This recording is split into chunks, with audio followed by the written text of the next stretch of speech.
Now, when he says, I am, since he does not want to be identified as a chair, or be identified as a tree, or be identified as a man. In fact, there's a passage in the Bible that says, I am not a man, that I should lie. Did you hear that part there? Now, that's even more complicated. We say we are created in his image, after his own likeness. And 6-0 comes around and says, I'm actually God, and I'm not a man. So in the midst of your imagination of what I look like, don't look at yourself and think that I look like you. I made you in my image, in my likeness. So what is the likeness of the image of God? That's for serious theologians. It might remain with a few of us talking on the forms and norms of God. Come with me. A little bit of philosophy will help us because we're going somewhere.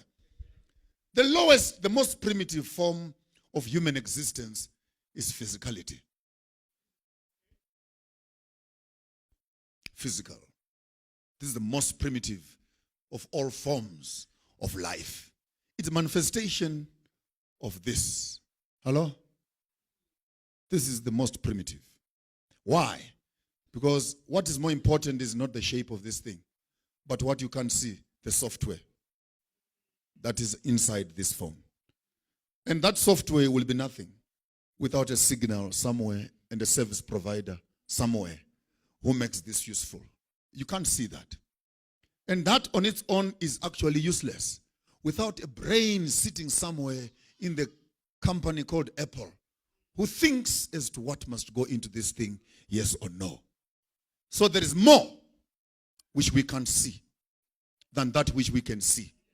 Those who survive, therefore, only on what is visible, forfeit the opportunity to experience what is invisible, yet present. The fact that you are looking at me right now, I can't see your brains. It doesn't mean that they are not there. They are invisible, yet they are present. Your behaviors cannot be qualified only by what I see. For what I see can deceive me. Eyes can only see in 1D. In some certain instances, in 2D. When there is enough light, you may see 3D.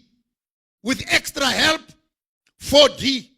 Here, there, 5D. You can see under and over. 6D, 7D. It becomes spiritual and supernatural. Therefore, when you look at me, even when you say you're looking at me, you're only looking at me on one side. A little bit of my ears, my back you can't see. But I'm present. To trust your eyes, therefore, is to have a limited sight into the realities of what is really there. Don't deal with people, therefore, on facial value. Deal with them at a spiritual level. Come on, guys. If you can see it, it is temporal and it is cheap. For what we cannot see is spiritual and permanent. Don't make decisions based on the physically visible. Make decisions on the spiritually invisible but present. One of my favorite scripts, I always say this, therefore don't worry about the man who steals your car. Worry about he who is with him who steals your car. It's not about the one who is insulting you and cursing and swearing at you. If I were you, I'd close my eyes and see that one who is with him, who is cursing and swearing. For there is a voice that is managing the visible in the space of the invisible. Therefore, to fight the physical is to lose the battle of the spiritual.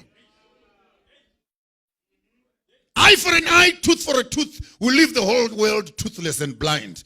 Will have killed each other and missed the real enemy behind the curtain. Therefore, use physical strength for physical stuff. But when you want to deal with issues, use spiritual understanding to deal with physical impossibilities.